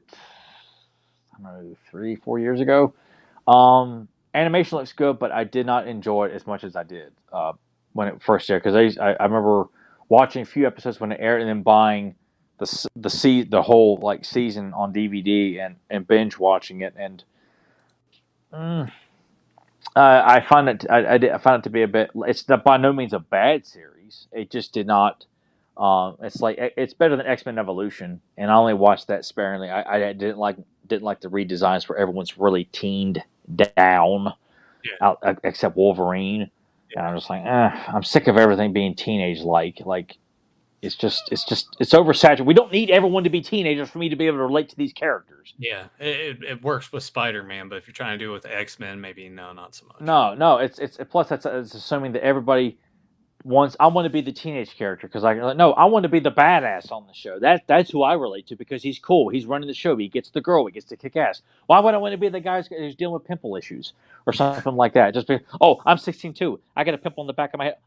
I relate to that guy. Like, no, it's like saying that all the kids want to be Orko and Snarf because they're the child. No, I want to be He-Man and Lion-O. Yeah. I wouldn't mind hanging out with Orko and Snarf, but I want to be the alpha males.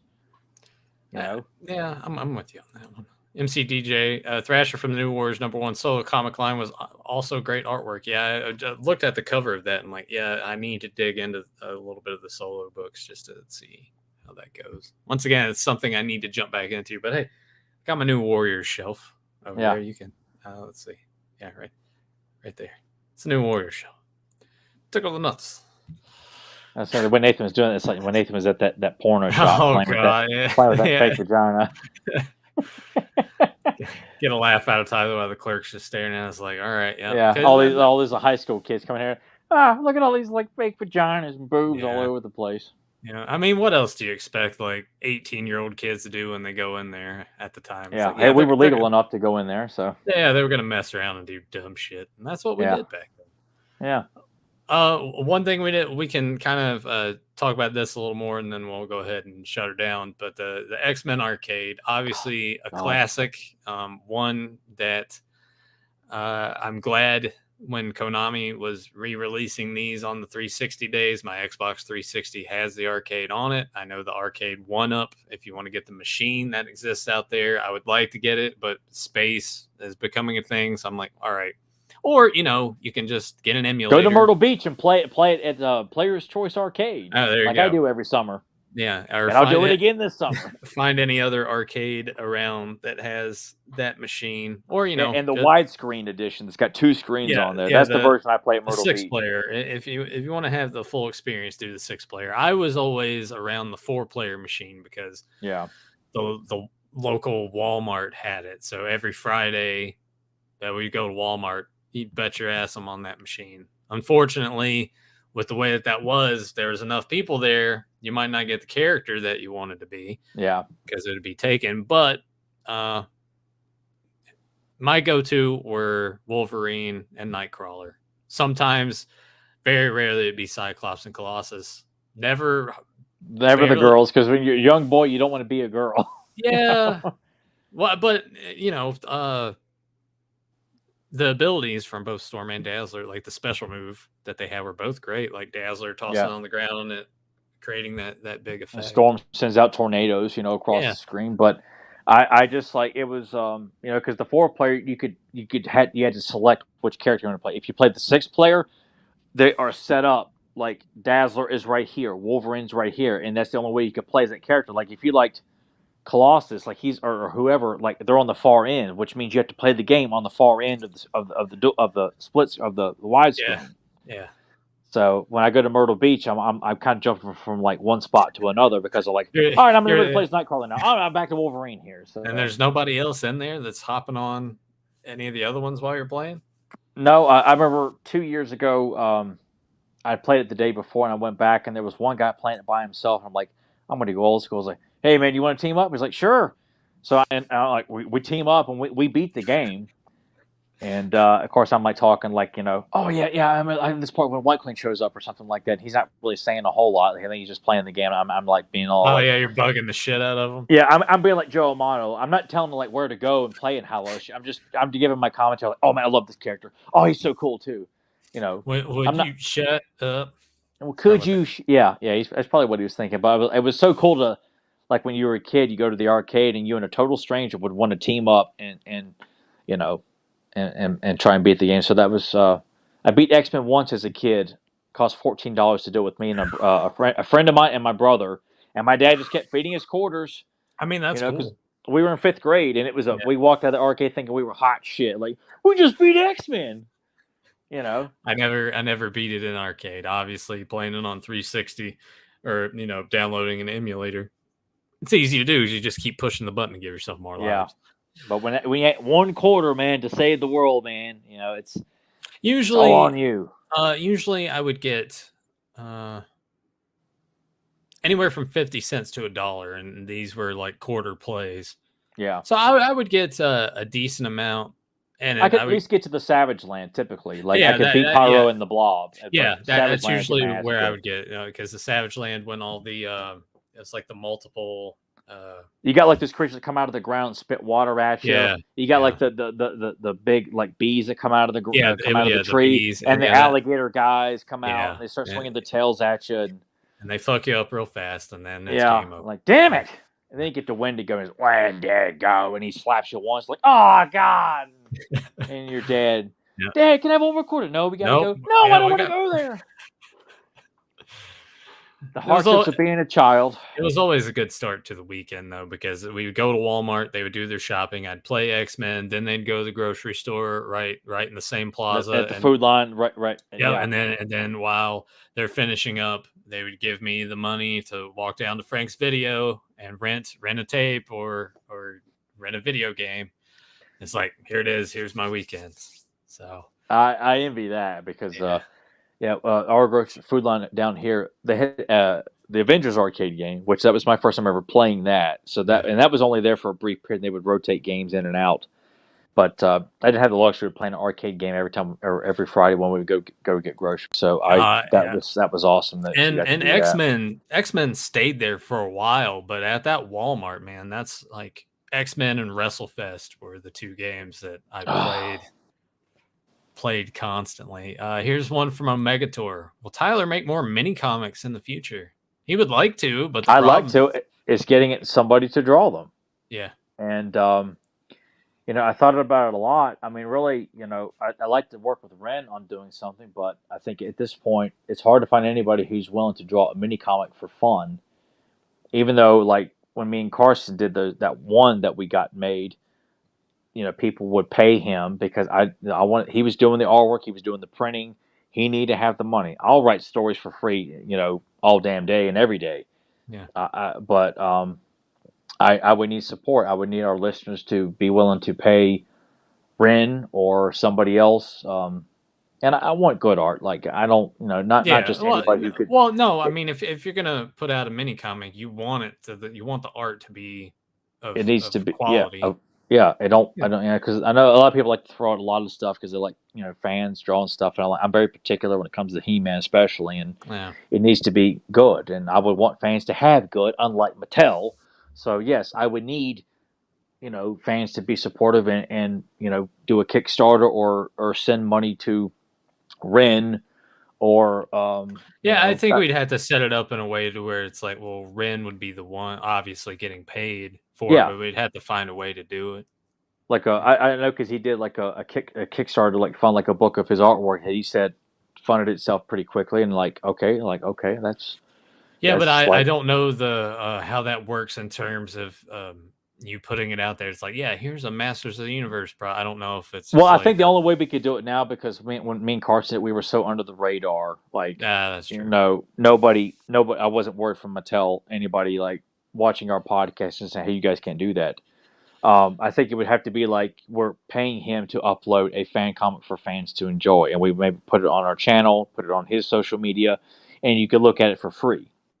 But you pay him to draw it, to illustrate it, to ink it, and put it all out. I'll write the story for free. Yeah. And you're just paying him to put the effort in and upload it for everyone to enjoy. Much like how Nathan put the Leech mini comic up on our channel to look at for free.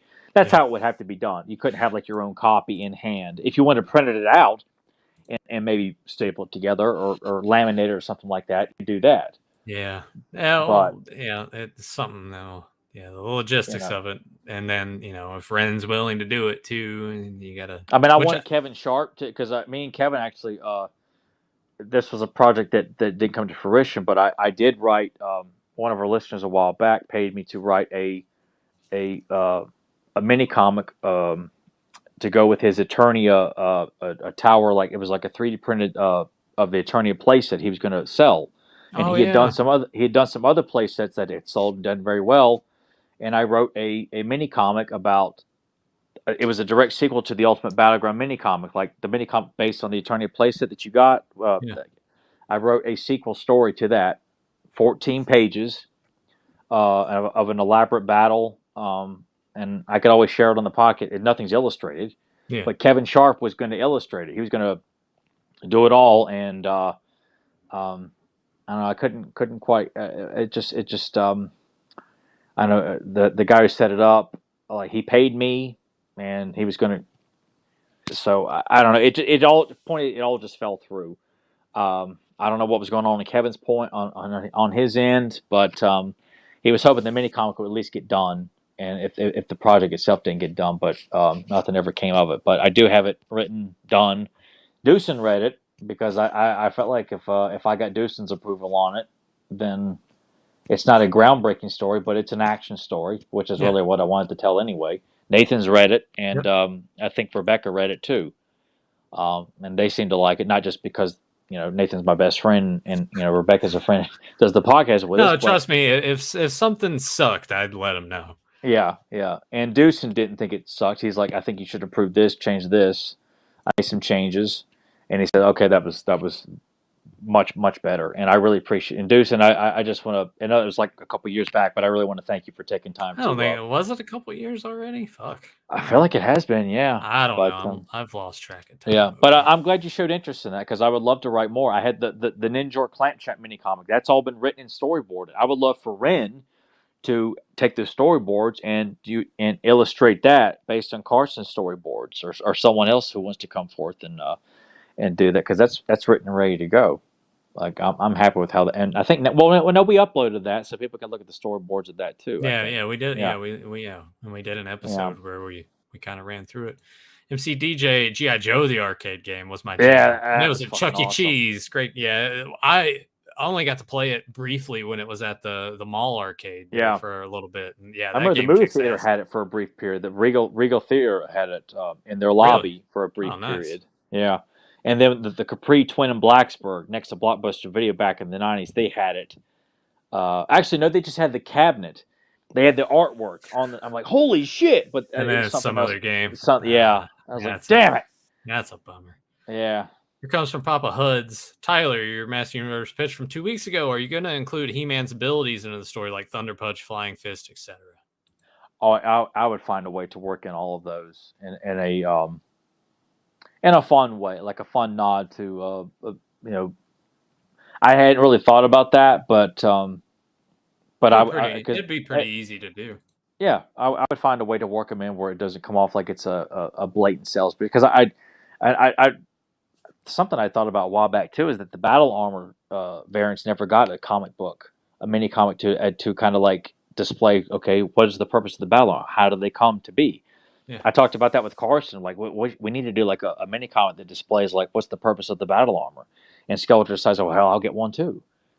Because Thunder Punch, Flying Fist got a mini comic, Terror Claws, and Dragon Blaster all got a mini comic. Why didn't Battle Armor get a mini comic? So, right. Buzzsaw Hordak got a mini comic, even though it's depicted with Mosquito and the Sorceress, but still, there was an origin behind it. It wasn't a very good one, but it's still an origin. So that was something I wanted to do too. I can't find. I would have to scroll to find the comment from Febmon, but Omegator, I guess, had responded to this, asking if we would cover any of the Marvel swimsuit. Those were cool. I remember issues. those back in the day. I remember Food Line had those, and they were a lot of fun to look at. Just do a quick Google search, you can see them. Sobek said 7-Eleven near my school had all the dope cabinets. That's where I always played Turtles arcade, was 7-Eleven. Turtles arcade. That was at the mall arcade. It was at the movie theater arcade. It was at the place. It was everywhere. Yeah, it was in Myrtle Beach. Pizza Hut. Yeah, yeah. Every place we stayed in Myrtle Beach in the 90s, and for the most part, we stayed at the same place. But they all had the Turtles arcade machine. It was everywhere in the 90s. God, and that's what was so guaranteed about that. Yep. That was like the go-to. But grab a Slurpee, a comic, and play Street Fighter 2. I was more partial to Champion Edition because that was the one I saw the most. So if I didn't see that version, I thought it was a bit lackluster because no Sagat, no Balrog, no Vega, no Bison. Like Papa Hud's no battle armor mini comic. Oh, geez, that's crazy. No, there isn't one. No explanation. And I thought it'd be a lot of fun to put together some sort of origin behind it. Not a bullshit like it's linked back to the technoviruses of pre-Eternia, Go Scott Knightlick and, somehow the Mighty Spectre's connected to, why it could repair itself. And like, oh, man. And the Fighting Foemen are the ones that forged it back in the old days with the Green Goddess and King Grayskull wanted it done. Like, fuck you. All of you. You see, DJ, back in the day, bowling alleys had great arcade games. Yes, they did. Some of them still kind of do, even though it's a little more modern. Some of them will sneak in a couple of classics. I guess I haven't been to a bowling alley in so long, but the last time I did, it was like, what the hell is this? This is like, it's pretty much like a Dave and Buster's. Yeah, which I like Dave and Buster's, but it's been so long since I've been in one. It's fine for what it is. Need to go bowling again. It has been a long time. Yeah. People have a lot of good remarks that you're sharing here tonight. I appreciate that with everybody. Yeah, no, it's been fun. But I guess we'll go ahead and wrap it up because I'm gonna drive to my parents' house, pick up that Dazzler figure, and then my Mondo He-Man came in the mail today. I'm just going to read some more comic books when we get done here. I need to remember how I was telling you, since like I'm on this break this week, I need to get that table. I need to start back. I got the Turtles unboxed. Now it's time to move to part 2 of my plan and start bagging and boarding comics and getting everything organized so I can finally get that comic corner set up, because I would like to frame some comics, get some frames for the graded comics I have. Of course, my first appearance of Wolverine. And get that hanging on the wall. I want to emphasize this because Nathan likes to point out my faults of like saying Daredevil was better than Batman 89 because I was fat and stupid. That when I pointed this at Nathan had no idea that was the first appearance of Wolverine in the comics, and just bought it because he could. Because I could. I like to dig this in at him because he likes to dig in at me. And it was between that or the half ripped Amazing Fantasy 15. Mm-hmm. And I went with that because I'm like, at least this is intact. And clearly, I made the right choice because I think even having half the cover. I don't know. Amazing Fantasy 15 though, like to own any version, even if it was like missing the cover, it is an original copy of Amazing Fantasy 15. Like to me, I'm like But hey, I have no problem. 181. I have no problem admitting that I didn't know what it was on the onset of looking at it, because it's like, I have no problem admitting that, I needed something to believe in. And Ben Affleck is Daredevil. I need something to believe in because it was Valentine's Day. Better than Batman 89. Come on. Well, man. Because you're in a ridiculous. Hell, I thought Phantom Menace was fucking awesome too. How many times did you see that again? 14 times in theaters. Oh my god. Yeah. I maybe saw it 3 times. I think 14 fucking times. My brother saw it 10 because he was really wanting to like beat me in viewing. Let's just. I want everyone at home right now. 14 times. The Phantom fucking Menace. Tyler saw it 14 times. Let that sink in.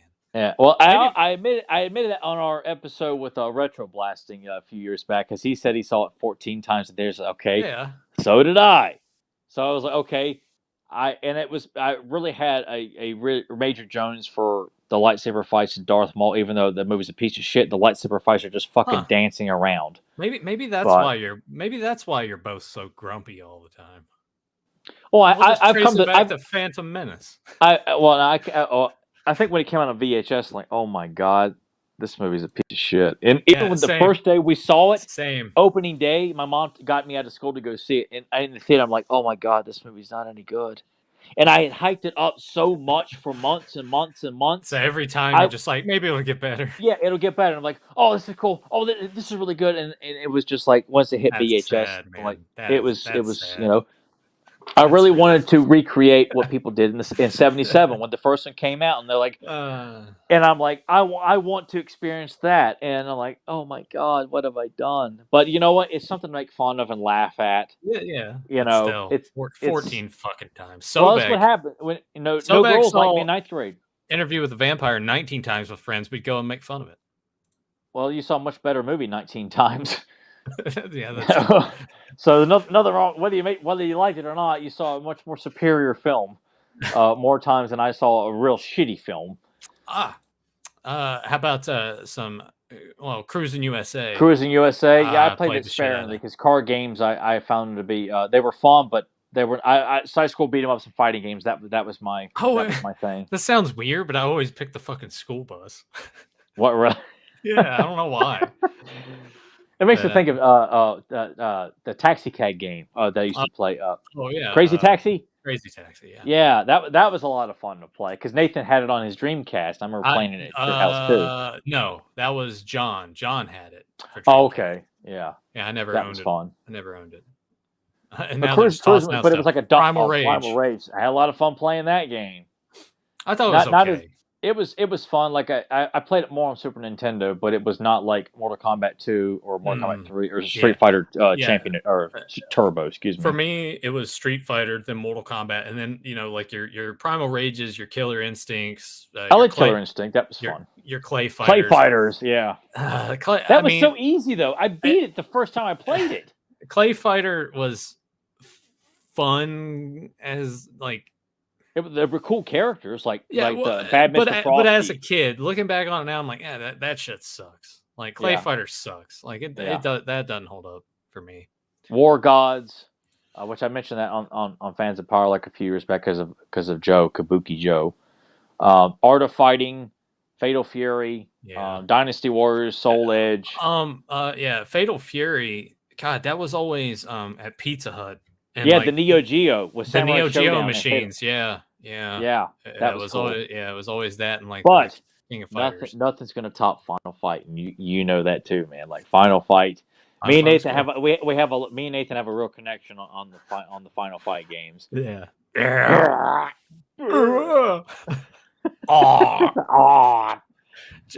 Speaking of that. Speaking of the sounds of Final Fight, Johnny Cox says the sounds of the arcade for me were Hadoukens, Colossus's yell when he did his super, and Ultra combo. Ultra. Yeah, that. And he also throws in the NBA Jam. He's heating up. I was actually doing that with my nephew playing basketball with him over Christmas because I'll make NBA Jam references to him, but he's not quite getting it so much. I said, if you made another one, man, that net would catch on fire, and I'd say he's heating up. But when they use Boom Shakalaka anywhere else out of the NBA Jam, it's lame. Like there was like a Cheetos commercial where an old lady like takes a Cheeto puff and does a flip in the air and she goes Boom Shakalaka. This is fucking lame, dude. You're dumbing it down. This is NBA Jam. Like an old lady saying Boom Shakalaka. That's like Belding wearing the buddy band on his head. And then it's no longer cool. Let's see. What do we have here? You need to get these people to keep mentioning on the show so we can hear some embarrassing stories. I mean, could reach out to some of these people, but I think honestly, it's more of the being camera shy or feeling like they're gonna look like a fucking idiot. We're bringing them on to embarrass them because of something they did like a long time ago. Like I mean, it's fun like for me because me and Nathan will share these stories just privately, like through text or when we hang out, or even like when we're off air. We'll just Yeah. But a lot of times it's fun because like Tell 'em Steve Dave, a podcast I listen to, when they share stories of their youth. I don't need to talk to or hear the people talk. It's more fun just to hear these stories of shenanigans and silly stuff. And like when me and Nathan share stories of being in high school or looking for toys or hearing some guy taking a shit in the bathroom, after going to see Dude, Where's My Car? Yeah. Yeah, it's more fun just to describe that situation as opposed to bringing on Josh Root to say, "Hey, you remember or bring the guy in that was taking the shit in that bathroom. Taking the Hey, shit. you remember you giving that turd hell, and you're like, which and Josh couldn't even take a piss at the urinal because he ran out of the bathroom. Which at work, I think it was 2 weeks ago, I walked into the bathroom and it smelled like death, and there was still a guy in there, and I was like, all right, well, I got to piss.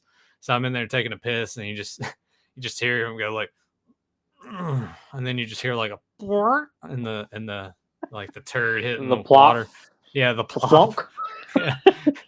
And you just have to try so hard not to laugh because it's just, I mean, to me, farts are funny. Farts are always funny, or just like any of that stuff. It will never not be funny. But it's only funny when you're witnessing it for real. Like if you're seeing it like in a movie or something like that, or a TV show. It depends on how it's done. Some stuff's been Dumb done and Dumber does it tastefully, because that's just that little squeak at the end. And then you can get an art print of it and have it hanging in your bathroom, which I do at the moment. Yeah, I need to, that's it's like a French painting, in my bathroom. It's like one of those motivational posters, hang in there, give it all you got. Yeah. Make sure your toilet's not broken.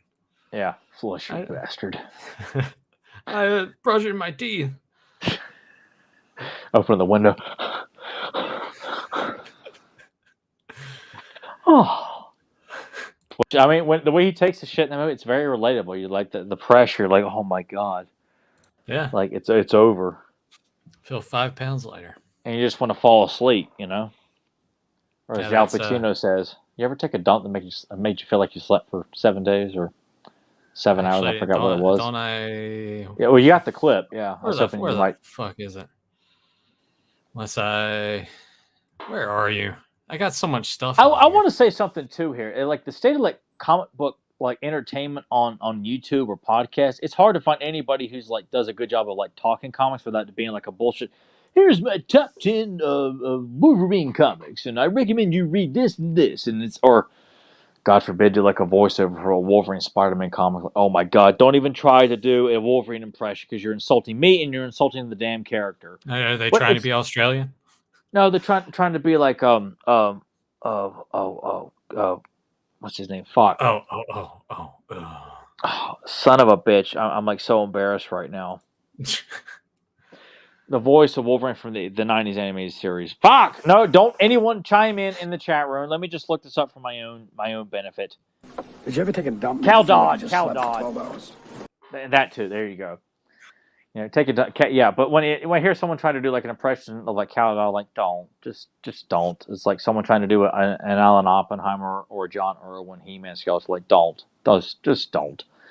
But I'm just complaining about the lack of like good quality comic book entertainment there is. Like it's just kind of like I don't know. It's like everyone's doing their like subscribe because I'm doing a top 10 list or do's and don'ts, or it's like there's not a whole lot of good entertainment for people discussing comic books. Like I'm not saying we're the cream of the crop, but I'm like if you're in the mood to like listen to comic book discussions, there's not a whole lot of good discussions of comic books out there.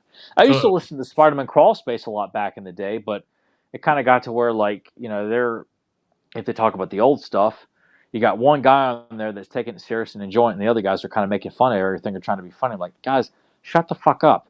Yeah. I want to hear you guys talk about a particular issue of Spider-Man, from the 70s, not to hear you make fun of it. Like, do you like it or do you hate it? Well, is there such a clamoring for a thing? Like, I know when you and when we've done when we started doing the spinner rack, which I need to beg Rebecca. I'm like, can you please make us an intro, maybe a logo? That way I can like set it apart from and now for something different thing. But I enjoy you and I going through the comics kind of page to page. We're not showing the comic on screen for everybody, but maybe like certain panels. But I enjoyed that. And when I've gone back and just re-listened to it to see if we, sounded kind of all right, I enjoyed myself like as the onset listening to it.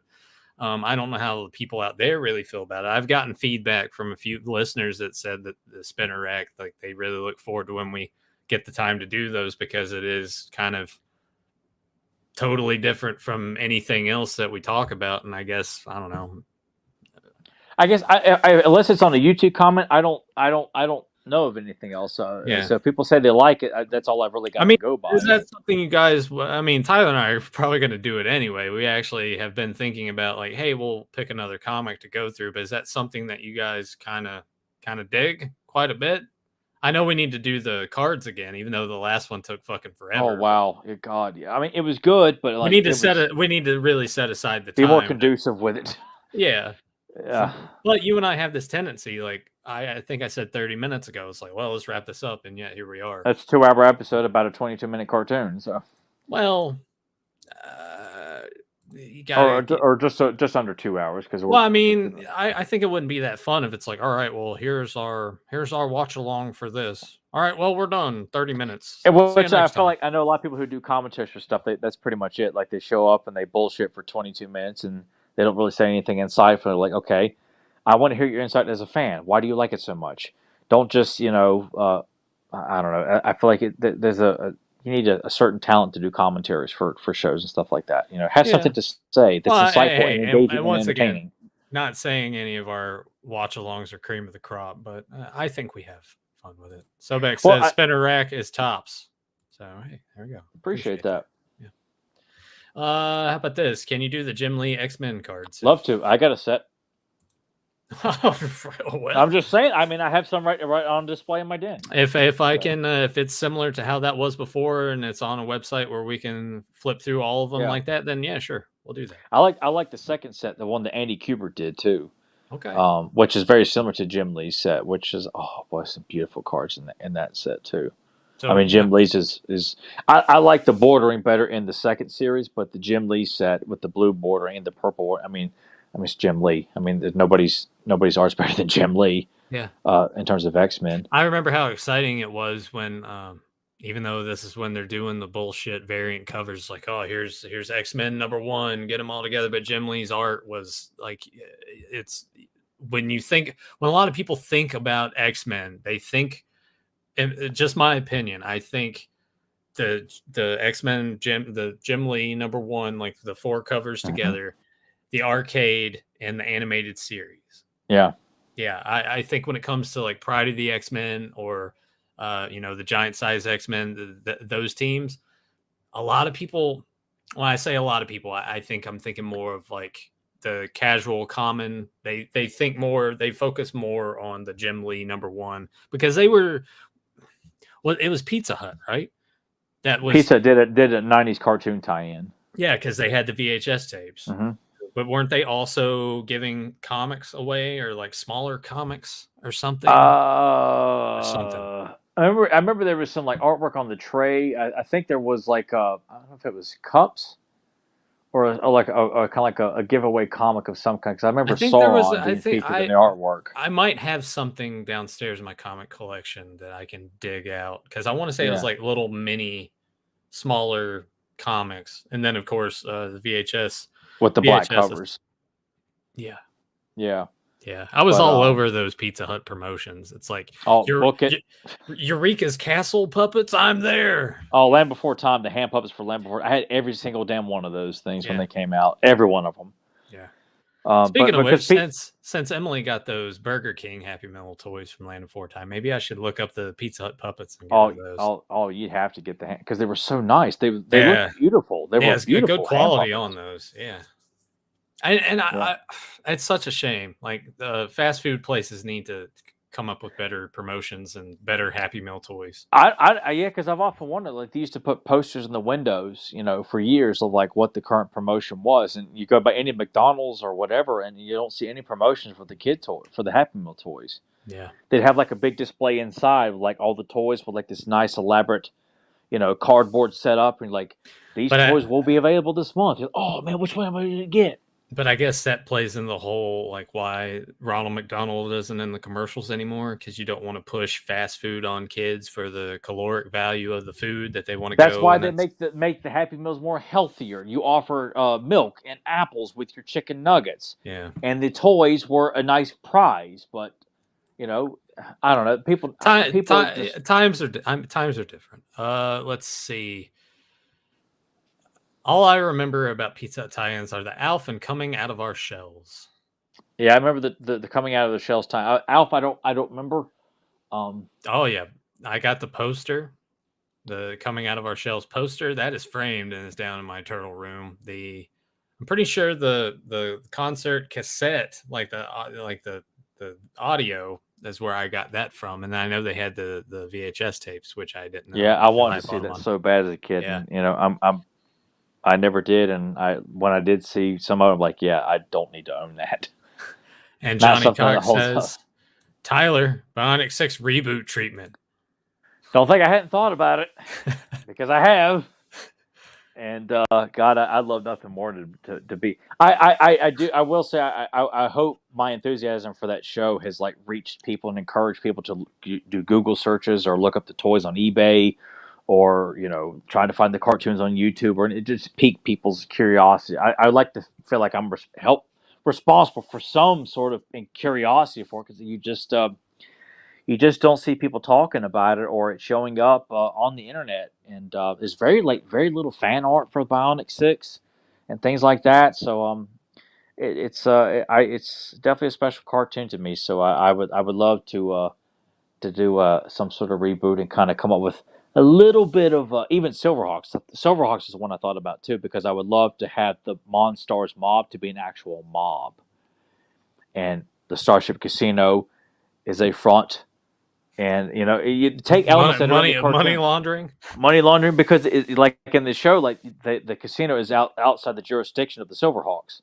Yeah. So they can't bring it down, so it's got to be like kind of undercover operation stuff like that. But I thought, like, you got a casino, you got a guy who runs the casino, you got various thugs who are Buzzsaw and Mumbo Jumbo, like, is like your henchmen who go out and break legs and collect people who owe money to Monstar, or selling weapons. And Melodia is kind of like a diva musician in the Starship Casino. Like, there's so much, and the Silverhawks are cops in space, and doing undercover missions and stuff like that. Trying to infiltrate Monstar's mob, and I like, you start thinking about stuff like that. Like, oh my God, like there's so much more fun to be had with these properties that people are just ignoring. But I got no means to do this stuff. All I do is have time. All I have is time. That's all he thinks about at work. He's like, how can I bring this back? Yeah, well, I'm not thinking about, all right, make sales. No. How can I reboot Silverhawks? It would be really cool to do this. That's what I'm thinking about when I'm at the gym, when I'm driving home, or when I'm laying in bed, or like, Erica asked me, so what are you thinking? If I tell her, like, well, I'm really thinking about how it would be really cool to have Monstars Mob to be like a real mob, like in Goodfellas or something like that. She'd be like, what the hell are you talking about? So that's where my mind goes all the time. It's thinking about this stuff. That's what I do in my spare time. I daydream. I will continue to get older and older and never stop daydreaming, always. So, but you people want to see something like that, just leave comments, show support. I need to see enthusiasm. If I know people want to see it, then I'm more inclined to do it. Otherwise it just kind of feels like people don't give a shit. We'll talk with Joe and Rebecca, and I think at this point it's for Sunday. It's either going to be between Dino Riders or doing an episode of NYP, since we've left NYP out in the dust for a little bit, and now that those episodes are getting uploaded to YouTube, it's easier to watch those together, or to at least view them and then talk about them. Just strictly for the show. So we'll figure out if we do Dino Riders, that would definitely have to be like a watch along thing. Mm-hmm. Do you think? I think so, because I like what we did tonight. Yeah. Like, I think to have that on the screen, so people who are at least unfamiliar, or like the version that we're watching, mm-hmm. the VHS with the toy commercials and the opening alternate intro, yeah, and the better music. it's something I would want people to seek out, but get your own copy of it, or just encourage, because the whole series I think is on YouTube to watch. Yeah. So you can watch it with us, and then go and check out the other episodes and stuff like that. But I think a watch along would be fun. Yeah, and then with with Dino Riders. and then with MYP, that might lean more towards us just discussing the episode, or do you think we just watch that along together? I don't know. I guess it's kind of funny how we're planning this out while we're still live. I don't know. Yeah, and We'll consulting with Joe and Rebecca. Yeah, we'll figure it out. We'll talk to them, but I would say expect either Dino Riders MYP. watch along, or MYP this Sunday. If it ends up being something, whatever, you guys can give me. Because we're running out of really really good episodes. Because we were just like MYP was going to be Mr. Amwat not because it's a shitty episode, but because Cyclone was awesome in it, and that is it. But it was more or less like making fun of the samurai variants and the Legacy Stone bullshit. Just tearing it apart. Well, now you're spoiling it for everybody. Well, if they didn't know it already, then I'm like, where have you been? But yes, the Silverhawk reboots. Yes, I'd love to do a Silverhawk reboot. Silverhawk, Thundercats, Brave Star should all be Master Universe size. Damn right they should. I got so many Silverhawks. So there we go.